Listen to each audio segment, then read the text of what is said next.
Boa tarde, o JC Debate de hoje recebe Áurea Abad, ela é advogada e há 28 anos fundou o GAPA, Grupo de Apoio à Prevenção da AIDS, do qual é atual presidente.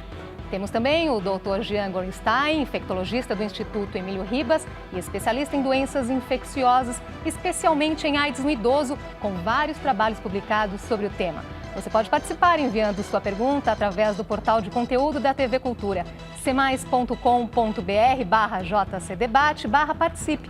Também pelo Twitter, @jc_debate ou então via facebook.com/jcdebate.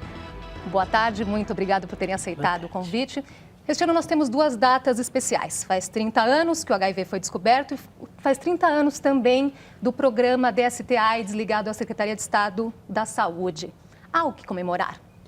Eu acho que existem, na verdade, dois pontos que são absolutamente divergentes. Um dos pontos é o fato de que nós temos uma evolução tecnológica muito importante em termos de diagnóstico, em termos de medicações, um arsenal de medicamentos que são disponíveis pela rede pública de uma forma absolutamente gratuita, assim como todo um sequenciamento com exames de última geração, em que você consegue não só descobrir a quantidade de vírus que existe no sangue, como a imunidade desse paciente, quer dizer, coisas que nós realmente não tínhamos há 30 anos e sequer imaginávamos que iríamos conseguir. Por outro lado, nós estamos indo na mão exatamente contrária quando se diz prevenção.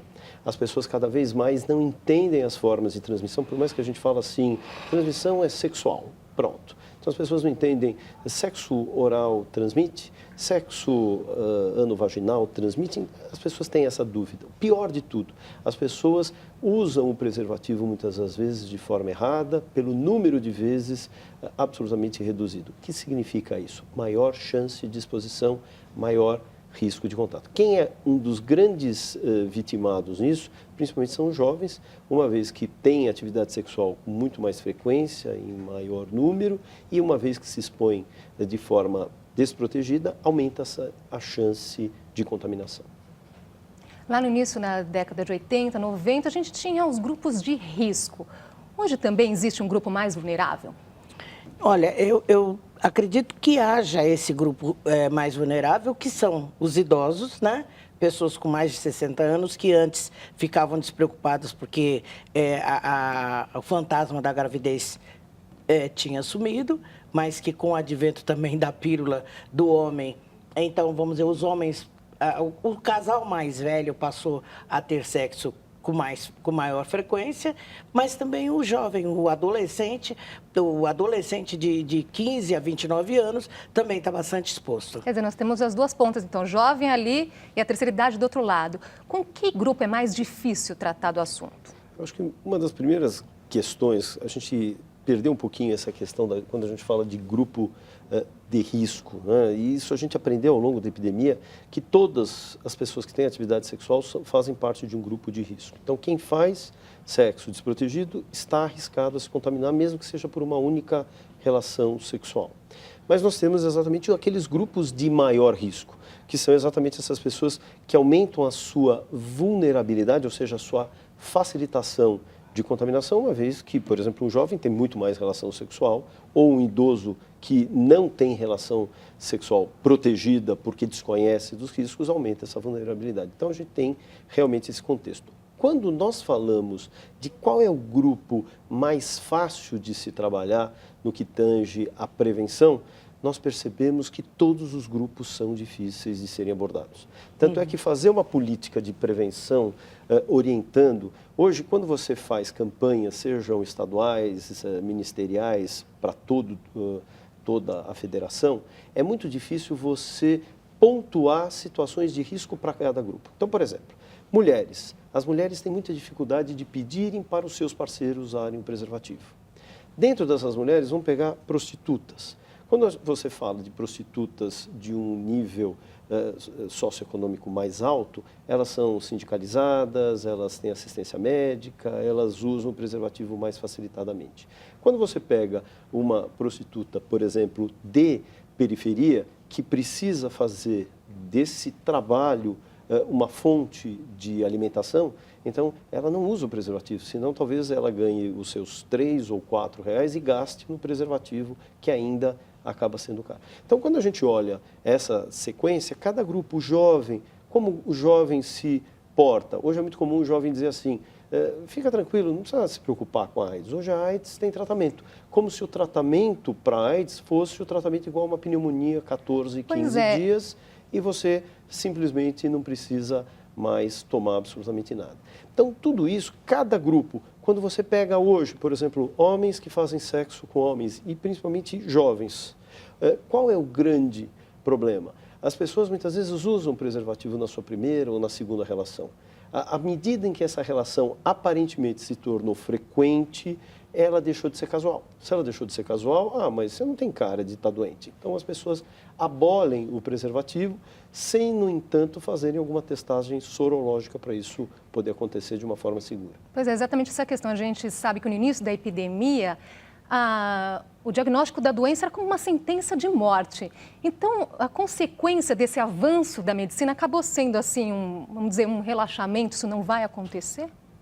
Eu acredito que com a chegada dos medicamentos, com a tecnologia que a gente vê hoje avançada, com todo o aparato que tem em torno da doença do HIV/AIDS, a gente sente que as pessoas abriram mais a guarda. Então, já não tem mais aquela preocupação com a prevenção, né? E nem o Estado também. Me desculpe aqui o doutor que está representando o Estado, mas eu acho que antes a gente tinha campanhas com mais frequência. Hoje, nós só temos campanha em dezembro e no Carnaval, né? E a campanha do Carnaval, por exemplo, fala do peru. Então, muita gente não sabe o que é o peru. Acha que o peru é a comida. Então, nós já tivemos várias pessoas falando disso, né, que não entenderam a mensagem. Então, não é uma mensagem popular tirada de dentro da população mesmo. É uma mensagem que eles tiram de um grupo de especialistas que não estão ali na base. Eu acho que, na verdade, a gente acaba vendo exatamente essa dificuldade de ter acesso, de discutir sexualidade. Então, quando a gente tem dificuldade de discutir sexualidade para grupos específicos, que dirá você falar para a massa? Então, assim foi a dificuldade de campanhas voltadas para o idoso, que ele, muitas das vezes, acabou não se vendo ou se sentindo à margem de riscos, até porque todas as campanhas anteriores eram utilizadas pessoas jovens, com linguajar jovem, e que fazia com que esse idoso se sentisse à margem dos riscos. Então, isso para nós acabou sendo um problema. E volto a dizer, é muito importante nós falarmos mais sobre riscos e prevenções, mas mais do que nunca. Nós temos um problema muito grande, porque nós não queremos impactar a questão do tratamento. Então, nós queremos ser muito brandos quando a gente, viver com AIDS é diferente, já não se morre mais. Então, eu acho que talvez a gente erre quando a gente fala isso, porque é muito difícil para os nossos pacientes terem que usar uma medicação para toda a sua vida, se privarem de certas coisas em decorrência ao seu tratamento, as consequências do tratamento, como dislipidemias, ou seja, alterações do colesterol, do triglicérides, alterações da distribuição da massa corporal, tudo isso faz com que não seja fácil ter HIV. Então, será que a gente também não está errando, querendo dizer, olha, tudo bem, hoje nós temos tratamento, nós fazemos diagnóstico, viver com HIV não é tão difícil? Será que é uma verdade? Será que é isso que os nossos pacientes acham? Então, talvez esse lado tão positivo que a gente queira passar para confortar os nossos pacientes, que é isso que realmente nós queremos, mas, por outro lado, faz com que a própria população afrouxe essa sua forma de prevenção. Uma pausinha para ver aqui uma reportagem, vamos chamar uma reportagem agora. Tudo bem. Segundo a Organização Mundial de Saúde, 3 milhões de vidas seriam poupadas até 2025 se os médicos começassem a tratar mais cedo os infectados. E as mutações genéticas do vírus têm dificultado as pesquisas em torno da doença. A maioria dos jovens sabe a importância de usar camisinha. Para prevenir de gravidez, AIDS, doenças sexualmente transmissíveis. Mas o discurso acaba mudando quando eles estão em uma relação estável. A gente é casado, a gente não... Mas às vezes... Às vezes nunca, né? Às vezes sim. Não, é que eu me previno com um anticoncepcional. Nos últimos 10 anos, o Brasil registrou quase 37 mil novos casos de AIDS por ano. Embora o dado nacional indique uma tendência de queda de 6% na incidência da doença nesse período, há diferenças significativas nas regiões do país. Enquanto entre 2002 e 2011 diminuiu a contaminação nas regiões Sul, Sudeste e Centro-Oeste, houve uma explosão de casos no Norte, aumento de 90,8%. E no Nordeste, com um número quase 50% maior. Estudo realizado por pesquisadores da USP com crianças e adolescentes soropositivos revela um alto índice de diversidade genética do vírus HIV. E é exatamente essa capacidade de mutação que torna cada vez mais distante a descoberta de uma cura para a AIDS. Foram analisadas amostras sanguíneas de 51 pacientes nascidos entre 1992 e 2009. Ao sequenciar o genoma do vírus, os pesquisadores encontraram mistura genética entre diferentes subtipos da doença. Os coquetéis de medicamentos antirretrovirais aumentaram a expectativa e a qualidade de vida do soropositivo. Mas a AIDS ainda é crônica e letal. Abrandar.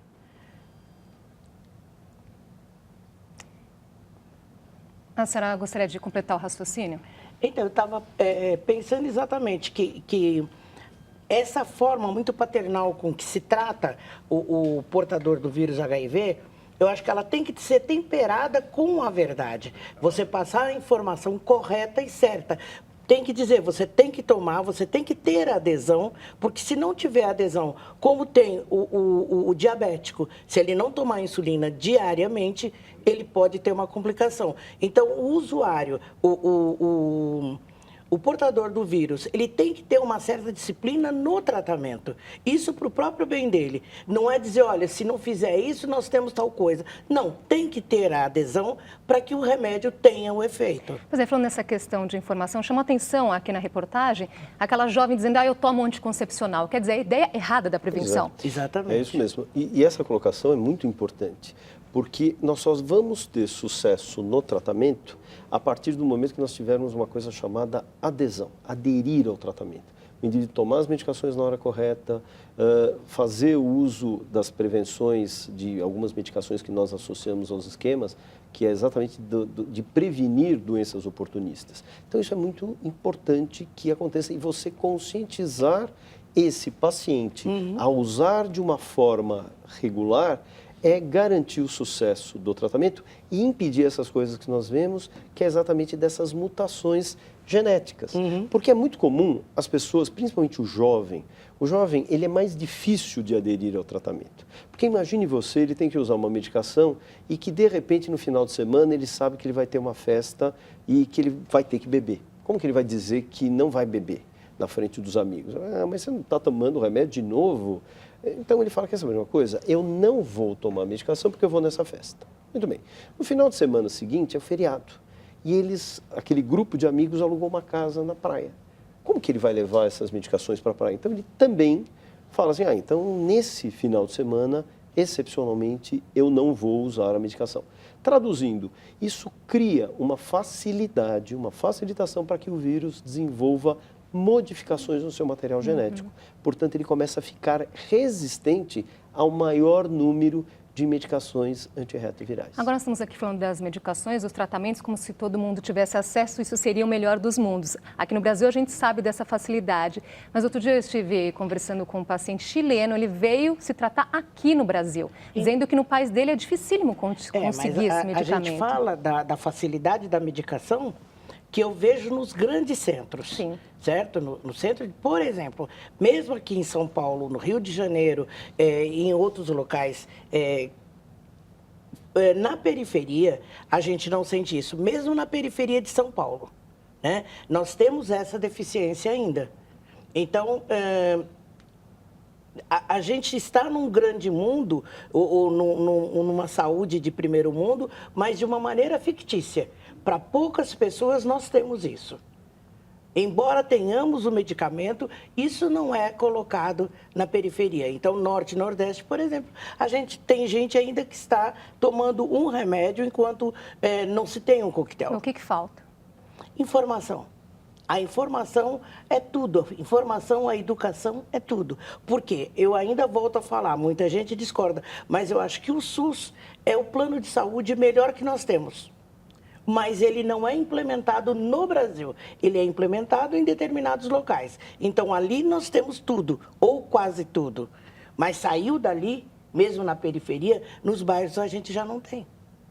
Tem uma outra questão polêmica aqui nesse assunto da AIDS. Esse acesso ao medicamento, esse tratamento, diminui as chances da transmissão da doença? Isso é muito importante. E cada vez mais a discussão é, será que nós devemos tratar todos os pacientes, independente da sua condição imunológica? Nós temos um número que a gente usa para iniciar ou não o tratamento, que é os linfócitos CD4. Esses linfócitos são umas células que o vírus invade e ele promove, a partir do momento que ele invade, o seu decréscimo. Quando cai essa quantidade de CD4, diminui a defesa individual do paciente e ele desenvolve doenças que aproveitam essa oportunidade do sistema enfraquecido e passam a se manifestar. É o que nós chamamos de doenças oportunistas. Então, no Brasil, do ano passado para cá, já houveram grandes modificações a partir do momento que pacientes com CD4 abaixo de 500 iniciavam a terapia.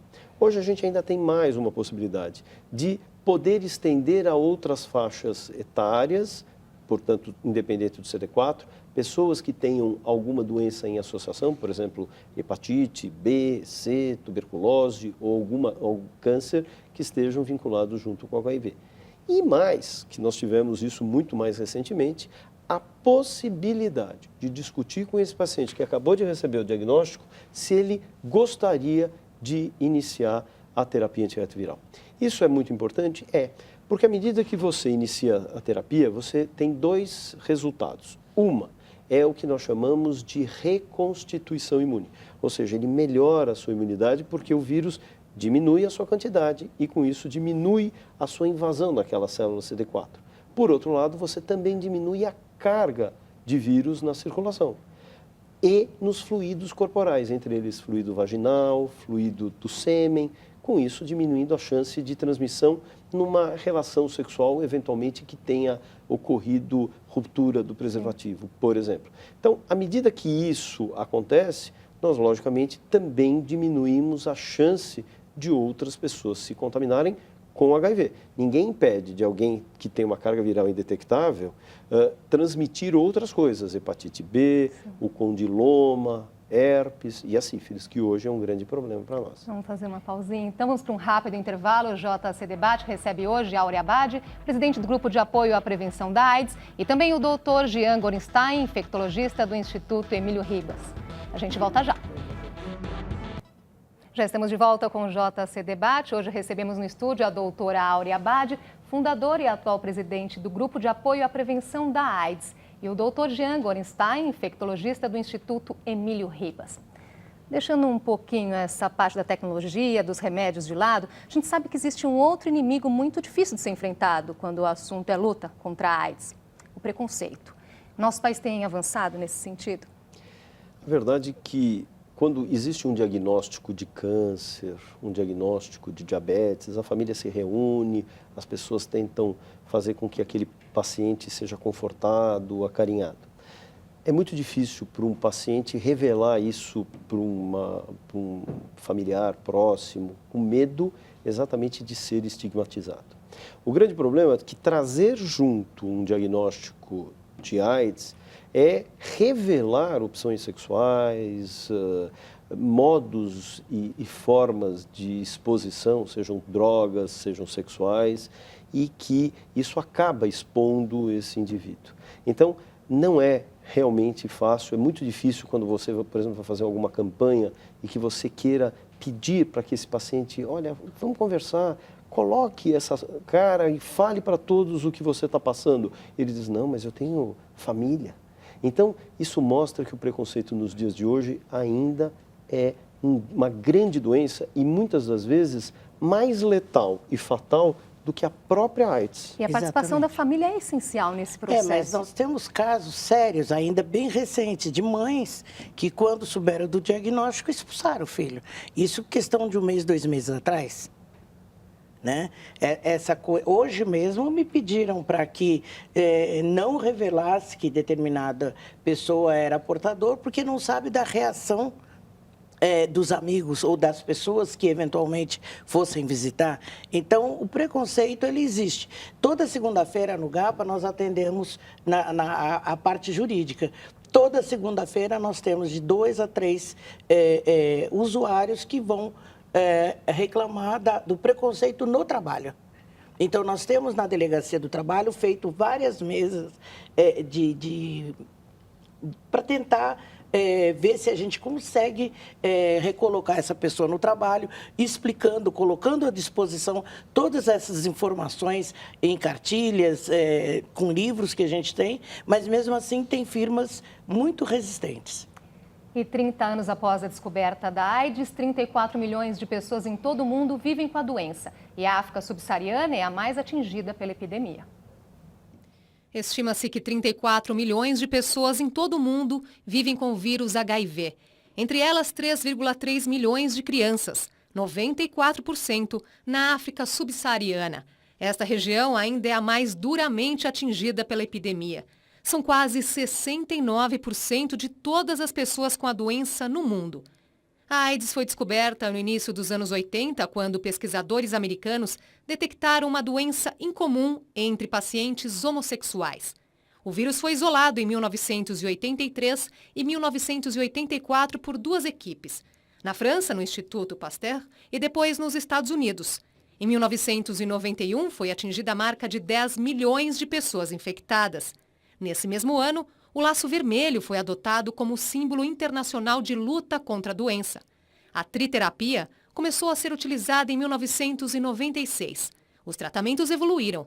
Resultados clínicos recentes mostram a eficácia dos antirretrovirais na prevenção do risco de infecção em soronegativos. O número de mortes baixou para 1,7 milhão por ano. Mas, apesar disso, o número de novas infecções não diminuiu. Ainda que as pesquisas estejam avançadas, os pesquisadores dizem ainda ter um longo caminho a percorrer até uma vacina.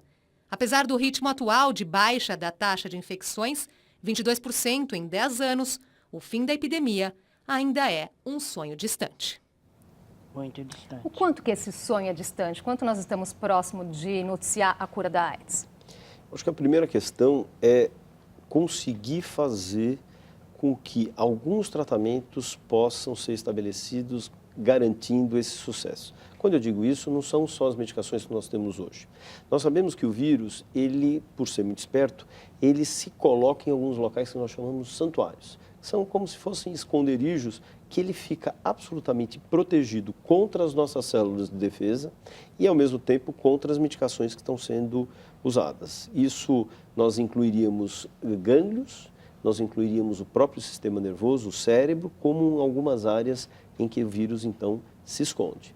Então, algumas pesquisas hoje têm feito com que o vírus possa, então, sair destes reservatórios e aí sim ser exposto ao tratamento.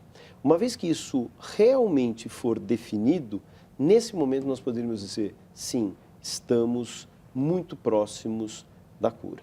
Mas nós lembramos que o vírus, ele tem a necessidade de continuar vivo. E ele, então, ele é mutagênico. O que é mutagênico? Ele muda a sua característica para continuar podendo estar presente no seu hospedeiro, que, no caso, acaba sendo o homem. Tem esse desafio da vacina também. Esse é um desafio que, em paralelo a essas terapias, surge, então, a vacina. Então, infelizmente, nós ainda estamos muito longe desse momento. Mas nós estamos no caminho. Existem pontos, luzes lá no final que nos garantem que um dia nós chegaremos, ou muito possivelmente chegaremos muito próximos. Mas hoje nós temos a necessidade de prevenção, que as pessoas se conscientizem de que, não se prevenindo, elas vão se contaminar.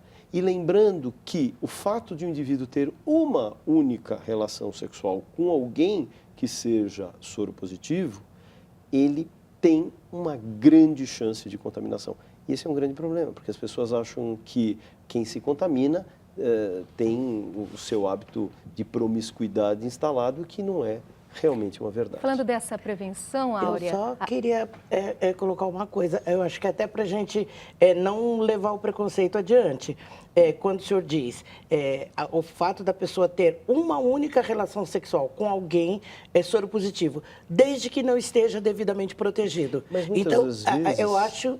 Mas sabe qual é a grande questão? Muitas das vezes nem esse alguém que está comprometido, ele sabe estar contaminado. Esse é o grande problema. Mas eu acho que o uso do preservativo ele tem que ser em todas as relações. Sempre, mas por isso que eu digo, mas é importante a gente entender o seguinte, que muitas das vezes quem está se relacionando também muitas vezes não sabe. Isso é importante a gente lembrar, que existem pessoas que frequentam as academias, shoppings, saudáveis, aparentemente saudáveis, que eles próprios desconhecem serem soropositivos. Então, é muito importante, primeiro, que as pessoas façam sua testagem com frequência, que usem o preservativo nas suas relações, nas relações casuais e naquelas relações que tendem a ser mais estabilizadas, que façam a testagem sorológica antes de tirarem o preservativo. Isso garantiria, sim, uma tranquilidade para todos e diminuindo o risco de contaminação, volto a dizer, da AIDS. Falando dessa questão da importância da prevenção, né? Entra aí as campanhas. O preservativo chega para quem precisa? Preservativo ele tem. Ele é distribuído nos postos de saúde, no centro de referência, no Emílio Ribas, nas ONGs, né? Agora, as pessoas precisam muitas vezes saber usar. Então, tem gente até hoje que não sabe usar um preservativo, não sabe como colocar. Então fala, o preservativo estourou. Não, estourou porque não foi bem colocado. E as pessoas, quando você tenta explicar como é que se tem que usar o preservativo, dão risada, viram o rosto. Isso nós já tivemos assim em diversos locais. As pessoas ainda sentem vergonha ou se sentem acanhadas de falar sobre sexo de uma maneira normal, como se sexo fosse uma coisa do outro mundo. Ou como se sexo só no vizinho, não com a minha mãe, não com a minha irmã, né? Longe de mim o sexo, mas embora todo mundo faça. Uma das coisas que é interessante, por exemplo, você vê o jovem, ele vai para a balada, ele até pode eventualmente levar o preservativo, mas ele bebe, ele muitas vezes usa droga. Será que naquele momento, daquele calor, ele lembra do preservativo na relação? Será que ele usa? Por outro lado, que a doutora Abadi comentou, é muito verdadeiro. Quantas não são as vezes que a gente questiona alguns pacientes não soropositivos e fala, você usa preservativo na relação? Ah, eu uso 2. Ué, quer dizer, isso aumenta a chance de ruptura do preservativo. Quer dizer, ele quer se proteger tanto que ele coloca de uma forma errada. Ou existe a colocação daquele espaço anteriorizado no preservativo para que haja a coleta do sêmen, e ele fala, não, mas precisa isso, quer dizer, aumenta a chance de ruptura. Então, muitas vezes a gente vê isso também, quer dizer, não é só dizer use, a gente precisa ainda também explicar como se usar. Infelizmente, o nosso tempo acabou. Eu agradeço muito a participação de vocês aqui no JC Debate. Nós chegamos ao final de mais uma edição do JC Debate. Convidamos você, telespectador, para acompanhar amanhã o Jornal da Cultura, primeira edição, ao meio-dia. Em seguida, teremos o Mais Cultura e, à 1h30 da tarde, voltamos com o JC Debate. Nosso convidado será Paulo Ebel, diretor do LIDE, Grupo de Líderes Empresariais. Vamos debater sobre a transformação de pequenos negócios em empresas de destaque na economia brasileira. Muito obrigado a todos e tenham uma ótima tarde.